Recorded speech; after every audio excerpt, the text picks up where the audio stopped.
ਕਾਫੀ ਲੰਮੇ ਸਮੇਂ ਤੋਂ ਨਵਜੋਤ ਸਿੱਧੂ ਤੇ ਕੈਪਟਨ ਅਮਰਿੰਦਰ ਸਿੰਘ ਵਿੱਚ ਤਕਰਾਰਬਾਜ਼ੀ ਚੱਲ ਰਹੀ ਸੀ ਤੇ ਨਵਜੋਤ ਸਿੱਧੂ ਆਪਣੀ ਹੀ ਪਾਰਟੀ ਤੋਂ ਨਾਰਾਜ਼ ਸਨ ਤੇ ਕਾਫੀ ਸਮੇਂ ਤੋਂ ਇਹ ਵੀ ਕਿਆਸ ਲਗਾਏ ਜਾ ਰਹੇ ਸੀ ਕਿ ਸਿੱਧੂ ਨੂੰ ਮੁੜ ਤੋਂ ਕਾਂਗਰਸ ਪਾਰਟੀ ਵਿੱਚ ਕੋਈ ਅਹੁਦਾ ਮਿਲ ਸਕਦਾ ਹੈ।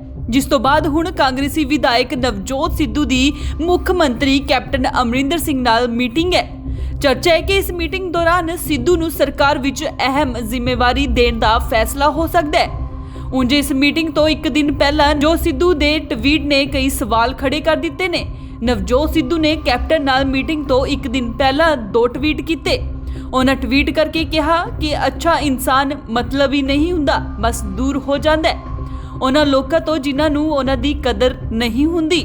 ਹੁਣ सवाल उठ रहे हैं कि कैप्टन अज नवजोत सिद्धू नूं उन्हां दी कदर दा एहसास करवा पाणगे जां नहीं।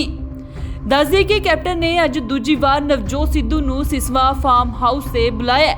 इस तो पहला 25 नवंबर नूं नवजोत सिद्धू ते कैप्टन दोपहर दे खाने ते मिले सी। उस मगरों भी नवजोत सिद्धू दी वापसी बारे कोई फैसला नहीं हो पाया।